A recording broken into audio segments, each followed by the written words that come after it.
The Everyday Life of Abraham Lincoln, by Francis Fisher Browne. Chapter 20b. A critical situation. McClellan again in command. Lincoln takes the responsibility. McClellan's account of his reinstatement. The battle of Antietam. The President vindicated. Again dissatisfied with McClellan. Visits the army in the field.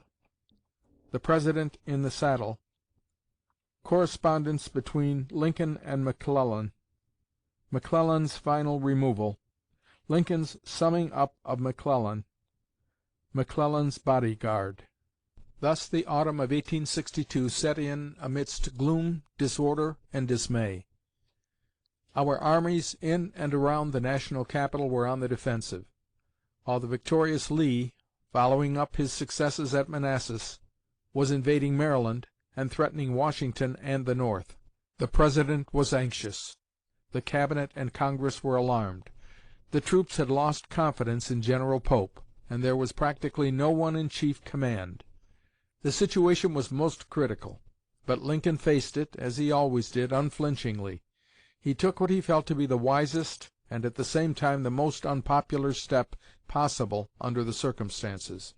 He placed McClellan in command of all the troops in and around Washington. It was a bold act, and required no ordinary amount of moral courage and self-reliance.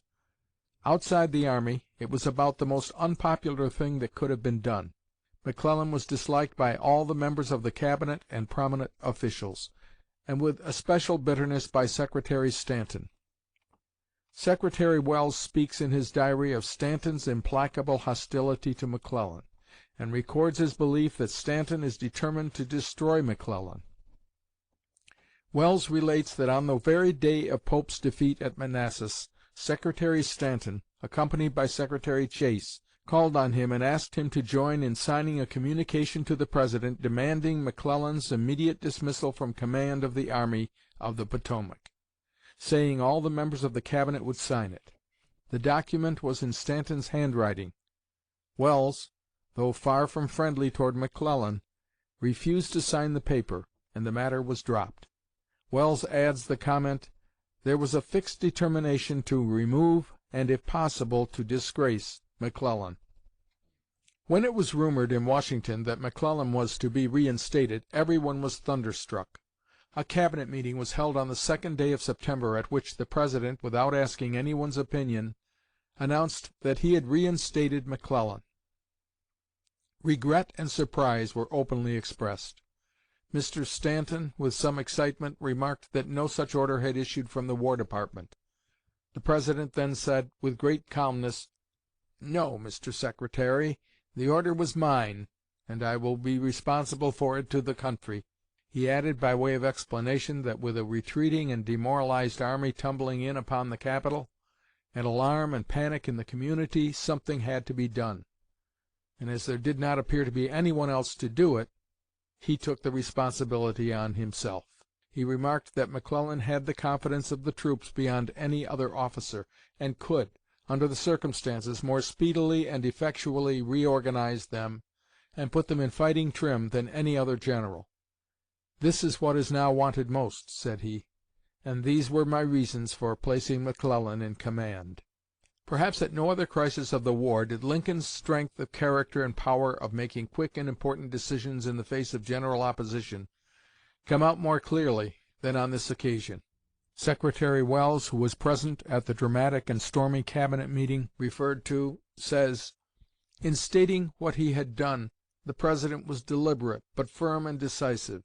His language and manner were kind and affectionate, especially toward two of the members, who were greatly disturbed.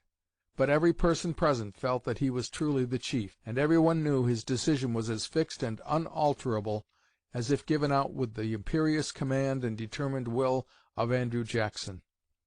A long discussion followed, closing with acquiescence in the decision of the President.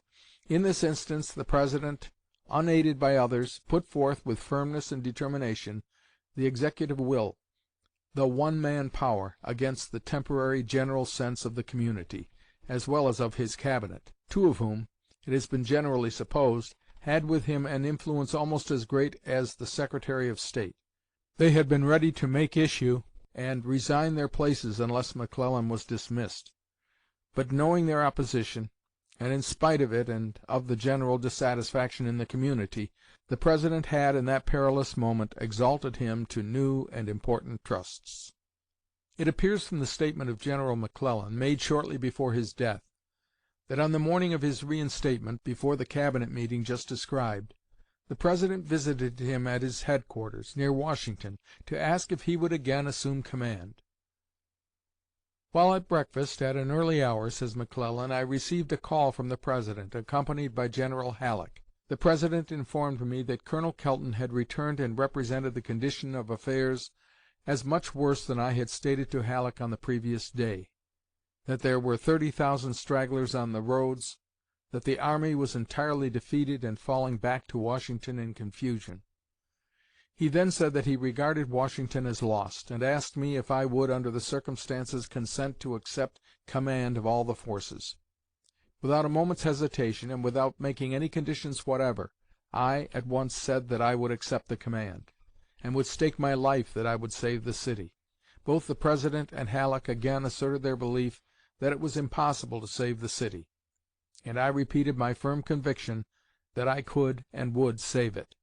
They then left, the President verbally placing me in entire command of the city and of the troops falling back upon it from the front." The result of the reappointment of McClellan soon vindicated the wisdom of the step. He possessed the confidence of the army beyond any other general at that time, and was able to inspire it with renewed hope and courage. Leaving Washington on the 7th of September, in command of Pope's beaten and disintegrated forces, which he had to reorganize on the march, he within 2 weeks met the flushed and lately victorious troops of Lee and Jackson, and fought the bloody but successful battle of Antietam, September 17, 1862, which compelled Lee to retreat to the southern side of the Potomac, and relieved Washington of any immediate danger. After the Antietam campaign, the Army of the Potomac rested a while from its exhausting and disorganizing labors. Supplies and reinforcements were necessary before resuming active operations. This delay gave rise to no little dissatisfaction in Washington, where a clamor arose that McClellan should have followed up his successes at Antietam by immediately pursuing Lee into Virginia. In this dissatisfaction the President shared to some extent. He made a personal visit to the army for the purpose of satisfying himself of its condition. Of this occasion McClellan says, "On the first day of October, His Excellency the President honored the Army of the Potomac with a visit, and remained several days, during which he went through the different encampments, reviewed the troops, and went over the battlefield of South Mountain and Antietam. I had the opportunity during this visit to describe to him the operations of the army since it left Washington, and gave him my reasons for not following the enemy after he recrossed the Potomac." Before the grand review that was to be made by the President, some of McClellan's staff, knowing that the General was a man of great endurance and expertness in the saddle, laughed at the idea of Lincoln's attempting to keep up with him in the severe ordeal of riding down the lines.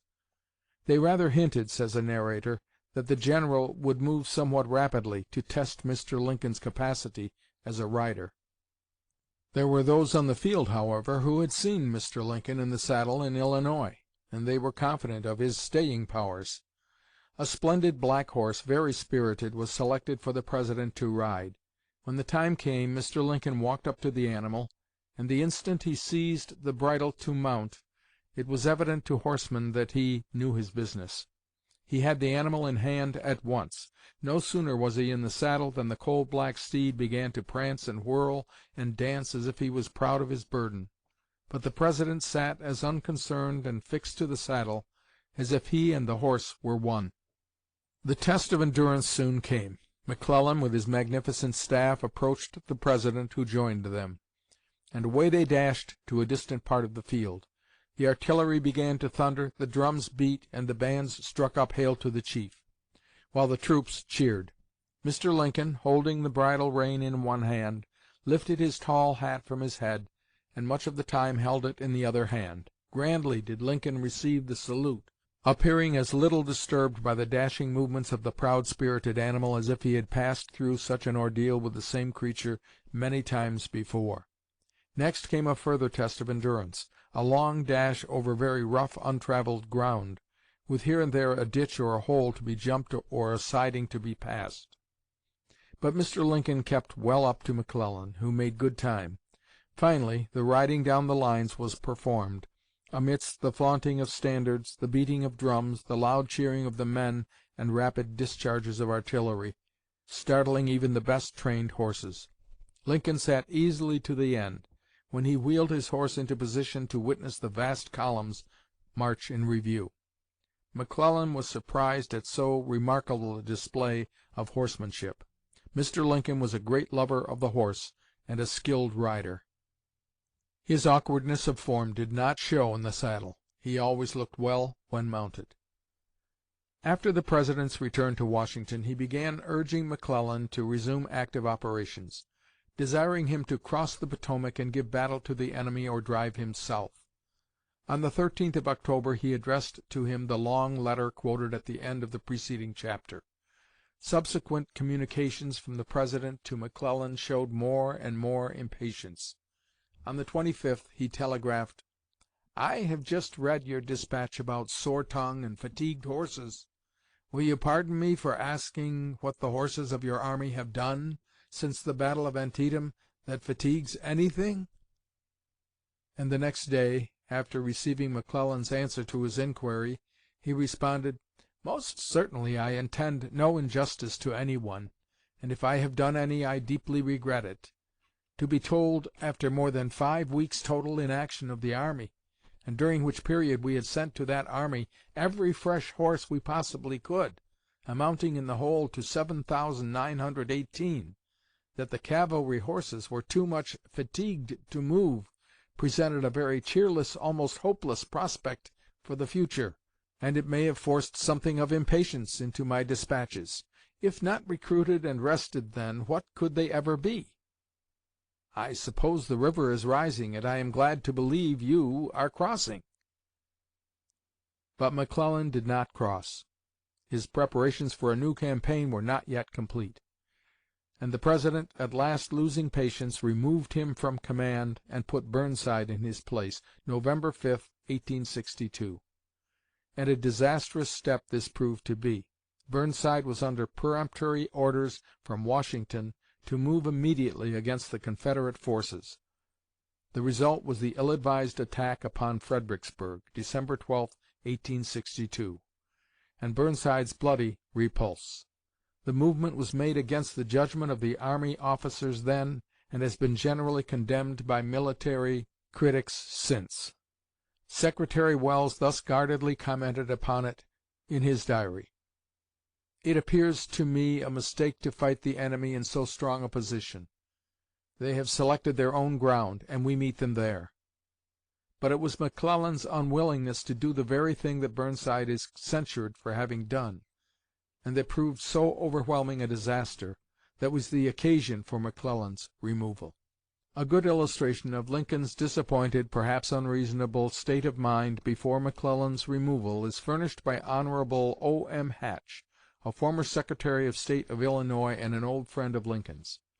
Mr. Hatch relates that a short time before McClellan's removal from command, he went with President Lincoln to visit the army, still near Antietam. They reached Antietam late in the afternoon of a very hot day, and were assigned a special tent for their occupancy during the night. "Early next morning," says Mr. Hatch, "I was awakened by Mr. Lincoln. It was very early. Daylight was just lighting the east. The soldiers were all asleep in their tents. Scarce a sound could be heard except the notes of early birds and the farmyard voices from distant farms. Lincoln said to me, 'Come, Hatch, I want you to take a walk with me.' His tone was serious and impressive. I arose without a word, and as soon as we were dressed we left the tent together. He led me about the camp, and then we walked upon the surrounding hills overlooking the great city of white tents and sleeping soldiers. Very little was spoken between us, beyond a few words as to the pleasantness of the morning or similar casual observations. Lincoln seemed to be peculiarly serious, and his quiet, abstract way affected me also. It did not seem a time to speak.